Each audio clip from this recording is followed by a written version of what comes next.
আজকে আপনাদেরকে বানিয়ে দেখাবো বাঁধাকপির পাকোড়া এবং আরও একটি রেসিপি থাকছে লাস্টে, ওটাও কিন্তু অনেক ইন্টারেস্টিং। হ্যালো এভরিওয়ান, আসসালামু আলাইকুম, welcome back to my page. তো চলুন দেখে নিই আজকে আমরা কিভাবে বাঁধাকপির পাকোড়া বানাবো।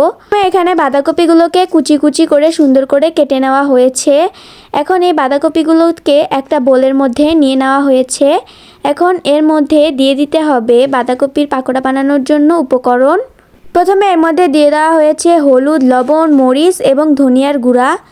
তারপর এর মধ্যে দিয়ে দেওয়া হয়েছে পেঁয়াজ কুচি এবং ধনিয়া পাতা কুচি, কাঁচামরিচ কুচি।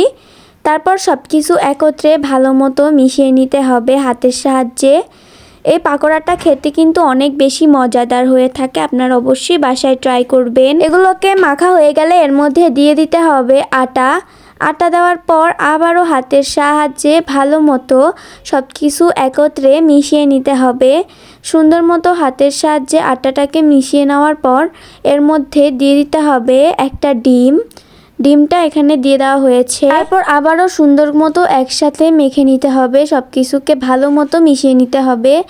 এখন এই ব্যাটারটা কিন্তু তৈরি হয়ে গেছে। একটা কড়াইতে তেল দিয়ে তার মধ্যে এখন পকোড়াগুলো ভেজে নিলেই কিন্তু হয়ে যাবে। আজকের রেসিপিটি কিন্তু অনেক সহজ, চাইলে খুব কম সময়ে বানিয়ে ফেলতে পারেন। বাঁধাকপির সিজনে এই পকোড়াটা খেতে কিন্তু অনেক মজাদার। এখন এগুলোকে সুন্দর মতো ভেজে নেওয়া হয়েছে, দেখতেই পাচ্ছেন কিভাবে ভেজে নেওয়া হচ্ছে।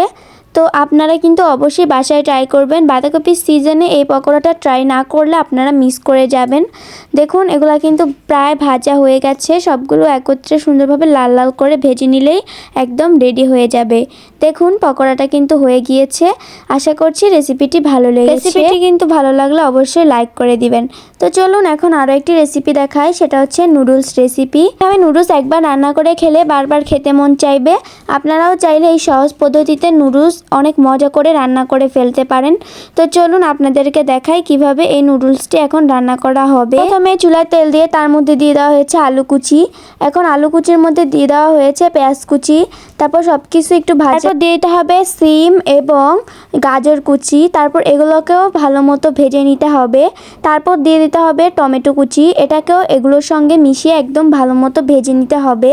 তারপর এর মধ্যে দিয়ে দিতে হবে ডিমটা দিয়ে সব কিছুর সঙ্গে একত্রে ভালো মতো মিশিয়ে নিতে হবে। এখানে একটু লবণও দেওয়া হয়েছে।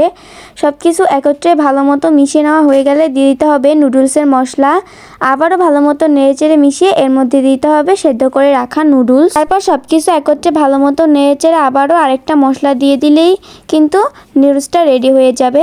আশা করছি আজকের রেসিপিগুলো আপনাদের কাছে ভালো লেগেছে। রেসিপিগুলো ভালো লাগলে লাইক, কমেন্ট, শেয়ার করে পেজটি ফলো করে দিবেন। আসসালামু আলাইকুম, আল্লাহ হাফেজ।